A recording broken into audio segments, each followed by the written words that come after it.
Fire Emblem The Sacred Stones is the second game in the series to release overseas, third GBA title, and 8th mainline entry in the series overall. It's also the second Fire Emblem game I'm reviewing and my 19th Revolutionary review, don't care? Okay. The game's set in a completely different continuity from the older titles, making for a clean slate and an already expansive legacy, which I find exciting. I mean, you can totally jump into almost any entry in the series and be perfectly fine, but where most titles are connected with each other either somewhat directly or many years in the past or future, this game is in its own world, meaning new rules and history. That's pretty cool, right? To be honest, I've had a weird, rocky relationship with Sacred Stones, which is funny considering just how popular it is. The game sold well, was favored by critics, and has received a ton of praise across the fan base. It's a well-loved entry for sure, and alongside its many fans, I counted myself as a part of that crowd. But wait, hold on, pause, rewind, press play. I counted myself as a part of that crowd. I counted myself as a part of that crowd. What?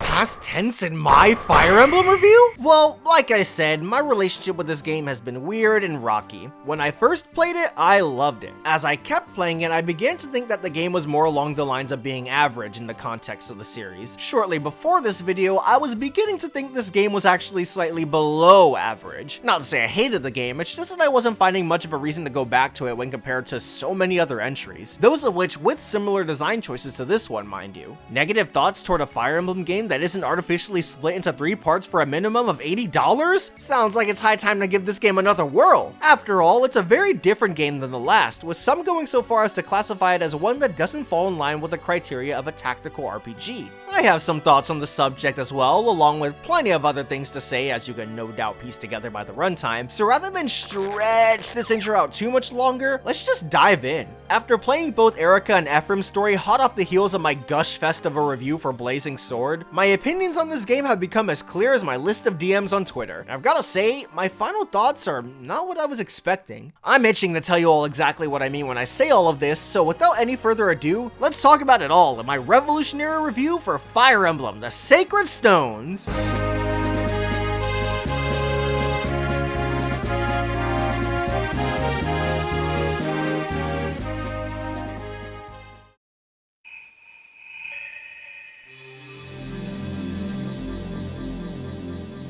This game more or less looks the same as Blazing Sword as a result of using a similar engine, which like I said in that review is something I'm perfectly fine with. Especially in these games' cases, considering how much I love the way Blazing Sword looked, and if anything, this game just looks better. Colors felt a bit washed out last time, and I don't know if this was just me, but I felt like the problem was lessened here. There was a much farther reach onto the darker end of the spectrum, which helped to make this game that much more visually distinct and varied. Animations are mostly the same, having lovable GIF-like sprites on the map and more balanced movement and battle, but if anything, the new sets of animations look even better. Of course, lords are given their own sets of sprites to work with, and they act as a great showcase for how much of a step forward this game's animation quality is compared to the previous one. And other than a couple of unique enemies, the game also introduces a few new classes, and when simply referring to how they present themselves, I'm a huge fan. The Great Knight looks kinda goofy at times, but everyone else, the Mage Knight, Summoner, all the trainee classes, mwah, gorgeous. Same options for battle animations as last time are here and accounted for too. You can include a background if you want, or turn them off entirely, so all of what I said there applies here. I appreciate you making this part of the review easy on me, Sacred Stones. Different sets of animations are still dictated by the kind of class your character is, which is a bummer, and I know it's not the most fair complaint, but I just want my main cast to be visually distinct from the rest of the crowd. Also, this literally plays so small a role in my overall feelings toward the game anyway, which begs the question of why I'm even bringing it up, but just throwing that out there in case people feel like this is too big a complaint, it's really not. My main frustration, like before, simply stems from the fact that this is a disservice towards the character designs, despite not being too crazy over them this time around. The main two lords, Erica and Ephraim, are my favorites out of the bunch, but the majority of the other characters look kinda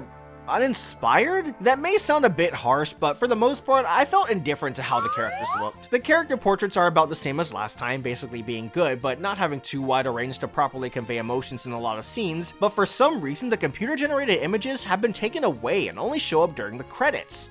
Why? These were a lot of scenes saving grace in terms of really emphasizing story beats and giving the needed oomph, but they're gone. It's especially frustrating because when you do finally see them, you notice how much more color they have this time around, and how much cleaner they are. Why does Sacred Stones feel the need to hold back on these? Share some with the rest of us! Nah, whatever, I guess. Lastly, we have the soundtrack, which I've gotta be honest, I'm not too big on. It's a lot more melancholy than the hype, upbeat bops we got last time, which not only contributes to me preferring it over the one we were given here, but less in my opinions on this one in particular. And it's not like I have anything against more somber, atmospheric soundtracks, it's just this one in particular wasn't that memorable. The map and battle tracks easily stole the show, but I didn't remember too many of the songs that played outside of these circumstances, if any at all. Some may say I just played Blazing Sword more, but I remembered most of that game's music after just one playthrough, so you know, I'm just saying. I think even with my bias aside, this is a weaker OST.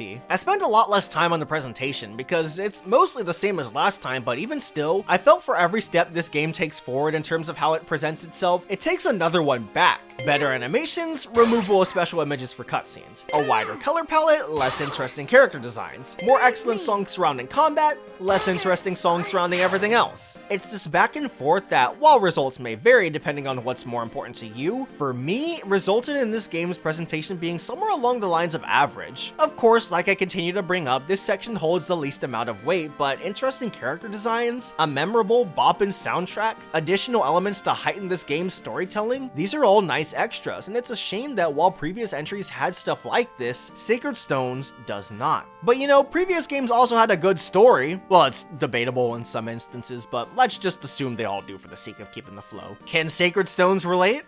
Let's talk about it.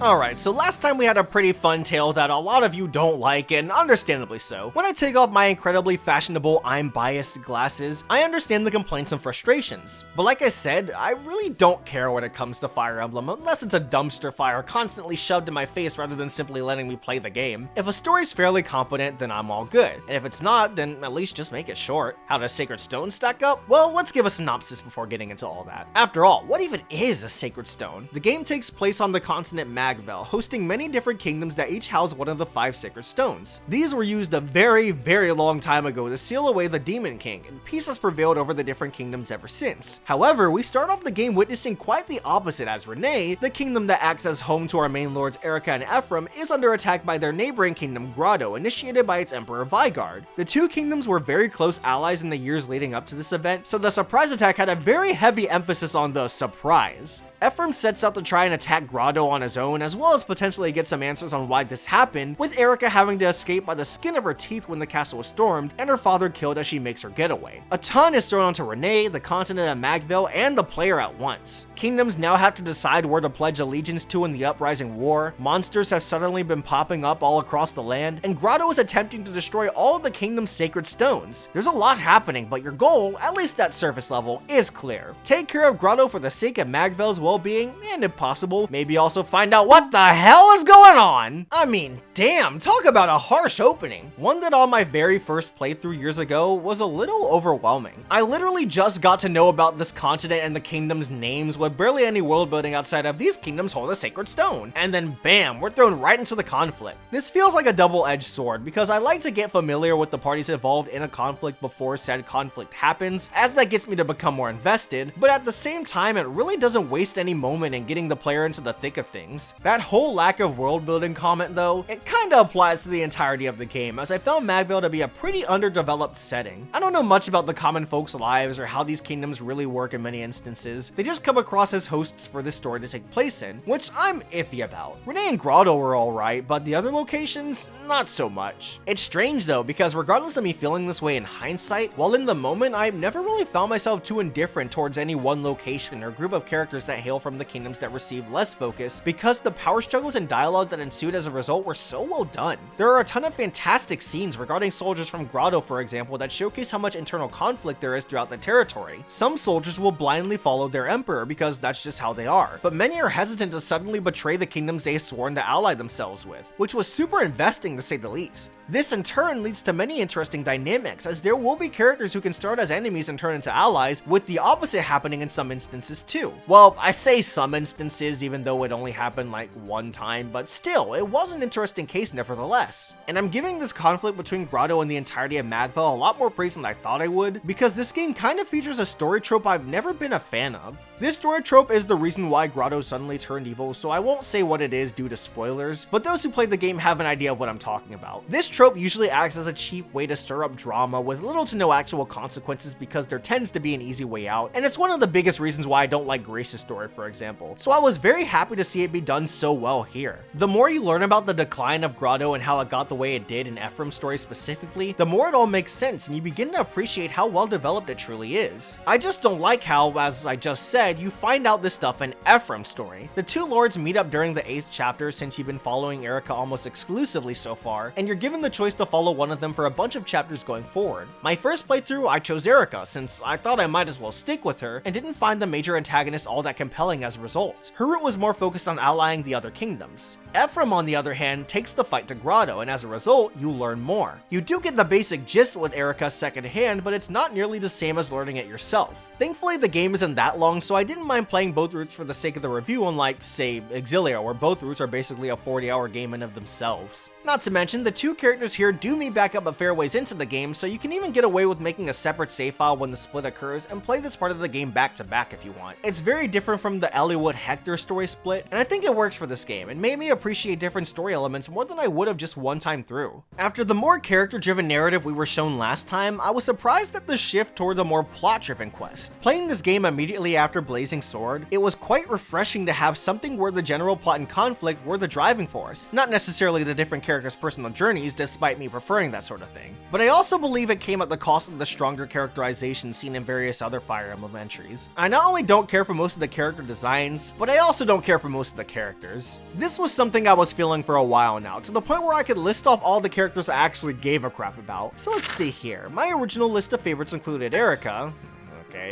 Ephraim, Joshua, Lute, Marissa, Tana, Lara Shell, Ines, and Myrrh. Okay, so nowadays that list has not only changed a ton, but has gotten even shorter. First of all, Ines, hell no, this guy sucks. He's way too far up his own ass and a jerk to his teammates, but not in an endearing, entertaining, and somewhat justifiable way. He's just a punk. I romanced him with Erica once just to see the supports and felt so dirty. Why do all of her romance options suck? And I don't even say this as a big Erica fan, she's a solid 8 out of 10. I like her when she's sassy and bantering with a couple of the characters I actually do like, but otherwise, I was pretty indifferent to her. Not to mention there were a couple of moments in the story where I was just like, girl, come on. Wasn't really feeling her all that much, but if it's any consolation prize, I like her more than Ephraim. He's meh. The most interesting parts of his character were in the scenes where he had to come to terms with being the new ruler of Renee, given the death of his father. And I wish they focused on that part of his character more. So much of his screen time focuses around the main goal, that being to take down the kingdom of Grotto, meaning I didn't feel like I got to know him as much as I wish I did. His relationship with Erica is really cute, and I think they pull out the best of each other, but on their own, one's decent, the other I don't care for too much. Rather than going over every character I listed, I'll just briefly mention the list of characters I can say I love. Those would be Best Girl Tana, Lara Shell, Joshua, Walter, and Leon. Leon. And our friend Leon.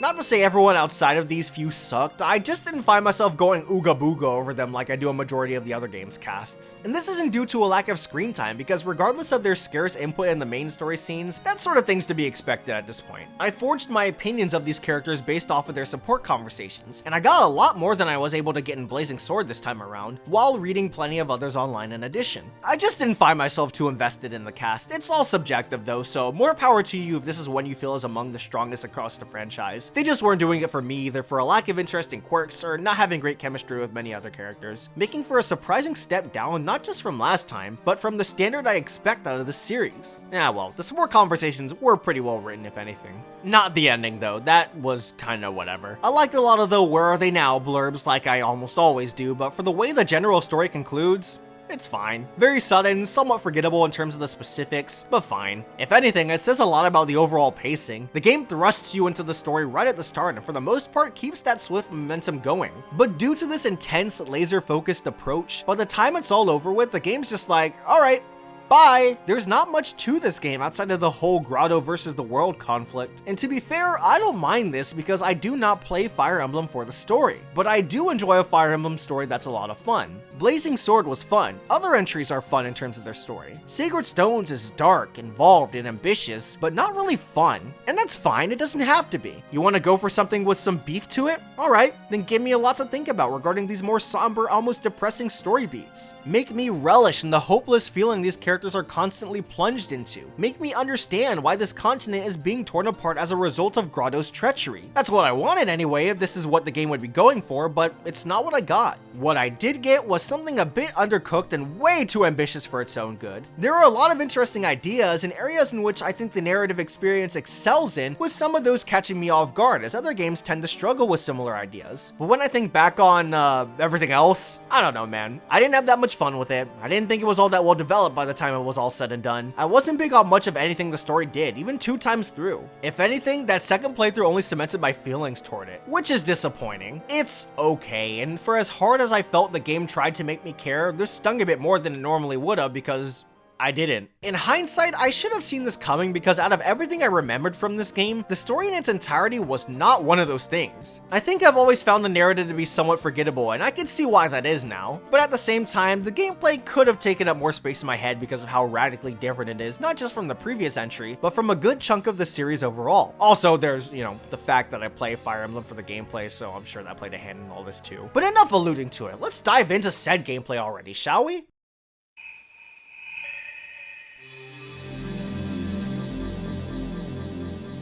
Right off the bat, there's a lot this game shares with the previous entry, and since I just reviewed that game, I don't gotta dwell on it all too much. Woohoo! Finally, a sub 40-minute video. Thank God. You've got the basics, weapon strengths and weaknesses determining a lot of the flow in combat, the weapon triangle, different classes, and being able to promote those classes, double RI meaning that the game's still a filthy freaking liar, as well as strategic gameplay taking center stage.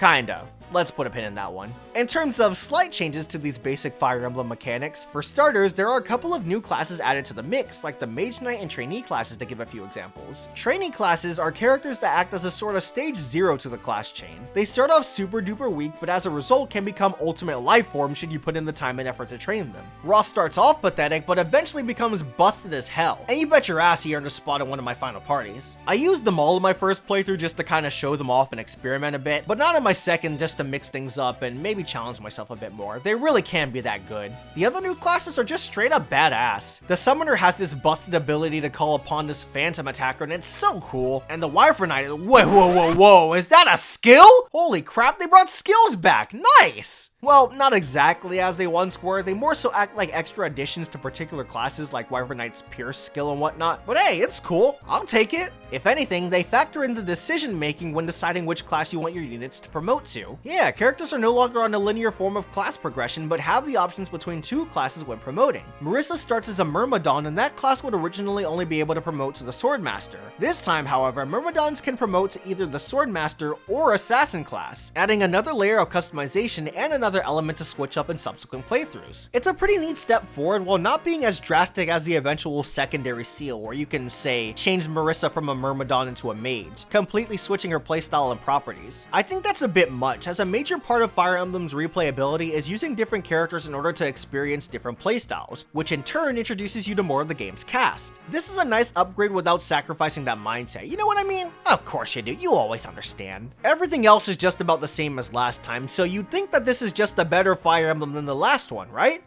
Right? Well, there's a bit more that makes a great entry from a gameplay standpoint than its combat mechanics. We've also got to consider the strategy aspect and map design, both of which are, interesting in this game. Sacred Stones has often been referred to as one of the easiest Fire Emblem games, and I agreed with this when I originally played it. But as I came back to it for the sake of the review, I didn't know if this statement would hold up. My mindset going into it was that Sacred Stones doesn't have to be easy, but can be because it's one of the easiest games to break due to how it's designed. Let's go back to the title of the segment. The Return of Open Fire Emblem. What do I mean by this? In doing my research and watching all the FVTubers to get a general gist on the design philosophies behind these games, and making sure I'm educated so my sensitive ass doesn't get bullied in the comments, I noticed a pattern in how people describe the different types of Fire Emblem games. It boils down to 2, with the first being linear FE games. In these, once you beat a chapter, you immediately go to the next. There could be some downtime in the form of story scenes, maybe a chance to chat with units, but nothing gameplay related unless it's a guide in chapter or something in that vein. Games that follow this criteria include every game up until Sacred Stones Stones except for the second one, which is an open FE game. In these, you have a world map where you can visit towns, dungeons, and fight monsters on the overworld, meaning you always have the ability to restock should you have the money, and you're always able to grind. Open FE games don't follow this exact template, but the main takeaway is that resources, whether that be EXP or items, are not finite like they are in linear games. Sacred Stones, therefore, is an open FE, and I bring up this distinction because these particular entries in the series take a lot away from the strategy aspect. Why think about your placements, deployment choices, or how you distribute kills when you can just grind everybody up on the world map? And why approach chapters with any kind of mindset other than make your character strong until they're stronger than the enemies if that's the only mindset you need to win? And it's like the game encourages this too. I mean, look at the new trainee units, grind them up on the map and whoop-de-doo, snap that Kit Kat bar right in half. This is what I mean when I say the game is easy to break, and what many people bring up when they say that open entries in the series are less focused on the strategy part of these strategy RPGs. I agree with this notion, but I also don't think that Fire Emblem being more in tune with other aspects of the RPG genre as a whole is necessarily wrong. People play these games for different reasons, and may appreciate these additions to help avoid the very scary permadeath looming over the horizon. But for a series that advertises itself as a tactical role-playing one, is strategic gameplay not one of its biggest appeals? That major part of the game is destroyed by having these easily exploitable options at my disposal at all times, and I can't really argue with people who say that these things almost make it so that Sacred Stones can't even be classified as a tactical role-playing game. Wait a second, Mr. Revolution. These features are optional, therefore your argument is invalid. Is that it? Is that what some of you are thinking right now? No, you're just thinking of how attractive my voice is? Oh, well, thank you. Should we get out of here? Nah, I should probably stick with the review. In all seriousness, let me hit you with these. For one, having that dangling carrot hung right in front of me at all times, having the perfect opportunity to just grind units up and plow through the game, this in of itself already destroys the stakes that could have been at hand. These features are always there and always so easy to succumb to, so just the inclusion already takes a lot away from an immersion standpoint. And two, using the fact that you can ignore broken mechanics as justification for their inclusion is such a reductive clapback. It needs to stop being used. Don't like the story? Just skip the cutscenes. Don't like this character? Just skip all of their dialogue. Don't like the soundtrack? Just turn it off in the options. You can technically ignore any and all aspects of a video game. That doesn't mean you're not allowed to critique them. I can ignore the Tower of Volney. That doesn't mean it isn't broken to all hell and immune to criticism. But okay, fine. It is optional, so I'll use that fact to test the theory. Is this game remembered as being too easy because of these broken mechanics, or do they only add to a bigger problem? For my Erica run, I used a couple of the grinding tools the game constantly threw at me, but not too much because I just don't like using them and felt a need to limit myself. I fought a couple of monsters on the map, but kept revisiting the Tower of Volney until it reached the 8th floor. Once I got to the top, I stopped using it altogether, but this was already more than enough to turn my units into super soldiers. I'm talking high levels in the high tier classes, with a ton even mastering weapon types, something I feel doesn't happen nearly as much in my linear Fire Emblem playthroughs. In my Ephraim run, however, I completely ignored the tower and monsters on the map, playing this like a linear Fire Emblem. And you know what? The game was still easy. How could this be? Well, there are a couple of reasons for this. For one, the AI. Enemies just don't think straight in this game, with many going so far as to walk up to my unit and not do anything. I felt like my units never died as a result of my tactical failures because of this, but just cheap hazards and bad luck. I, of course, died in fog chapters because silly old me. I never bothered to remember exactly where units are and what kind of range they have. Oopsie poopsie, time to reset. Fog of War chapters are especially bad in this game, dear god. Which leads me to my second example of the game's lack of challenge, the map design. It's just not good, being incredibly uninteresting or linear in many cases. There were so many chapters where I felt like I was getting bottlenecked with nothing I was able to do about it, and that's so lame. Especially when you have a dozen units you need to all go through this one path forward. Gotta love how this game's also obsessed with the kill every last one of them goal, so that's fun. I just didn't feel all that into the game as a result of it being too easy in many instances, and I hope you all know that I don't need a game to be hard for me to be engaged. It's fun to just relax sometimes, and it's fun to just be an overpowered monster other times. But these reasons are not why I play Fire Emblem. I play so I can be challenged, so I have to think. So there feels like there's some weight in my every command. Sacred Stones does not scratch that itch, and its open map design mentality only makes that problem worse. It's such a harsh departure from the rest of the series' more strict, choose carefully mentality, and combined with some, frankly, uninspired map design, the game's non-investing.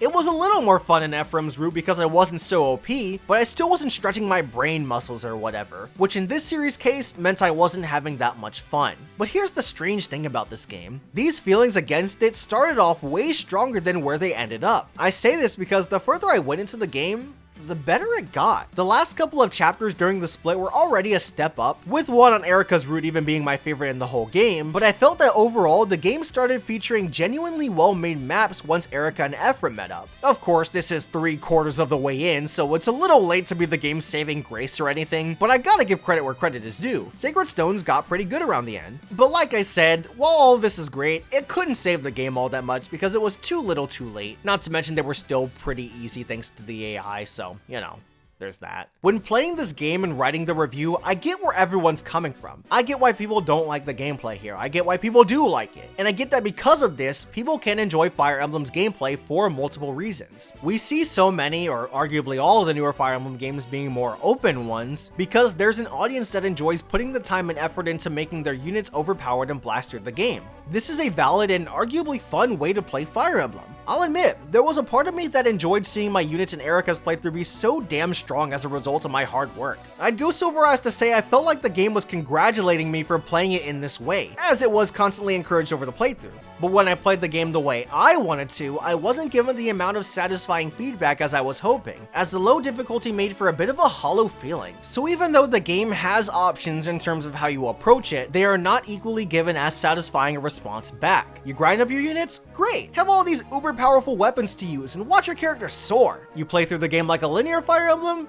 It's a little harder I guess, but you might as well have just played something else. Oh, and sorry for constantly reminding you of all this other stuff you're refusing to use, I guess. That's the frustrating part about Sacred Stones for people like me. I'm not here to play the game the way it wants, I want to play how I want, and I'm not getting much back because of that. Why then should I ever feel the need to come back to it? I'll just play one of the other linear Fire Emblem games, those of which, because of their linearity, are that much more replayable. Again, people like this game that much more because of all this, but for someone like me, this isn't why I play Fire Emblem. This isn't my kind of thing, and because I mainly play Fire Emblem for the gameplay, you can probably tell just how much of a hand it had in my overall feelings toward the game.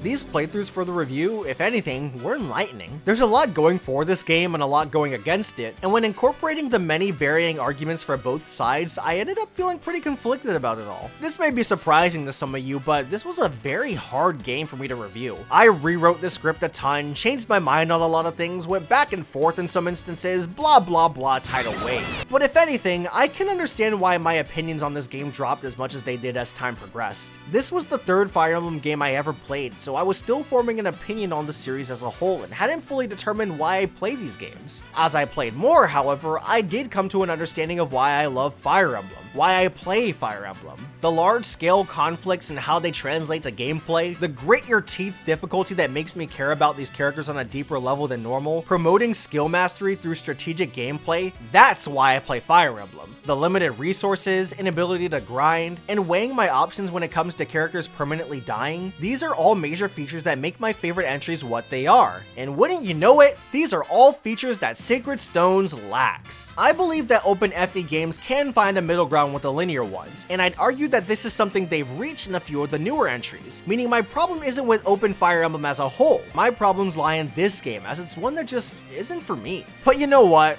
I didn't hate it. I don't even think I disliked it. I think that this is around average for the series. A little above, a little below. It kind of depends on which day of the week you ask me, because there are many aspects of this game that work. The slight nudge in bringing back the skills was nice. The branching classes don't completely take away unit individuality, and that's great. Also, like I said earlier, the game gets way better in its final moments. But I also don't like a good portion of the characters, I don't care about the story, and I don't even care about the music on top of everything else I brought up about the gameplay. There's a lot going both ways, so I hope you can understand how I came to my conclusions. If this is one of your favorite entries in the series that acknowledges the way you like to play these games, then great. I am happy for you and don't in any way want to take that away from you. I like this game to an extent for what it's worth, but I also don't see much of a reason to come back to it as a result of how I play. There are other games in the series that satiate my needs as a player, so I'll stay in that lane while Sacred Stones stays in this one. I will, of course, make my occasional visits to see my girl Tana, but other than that,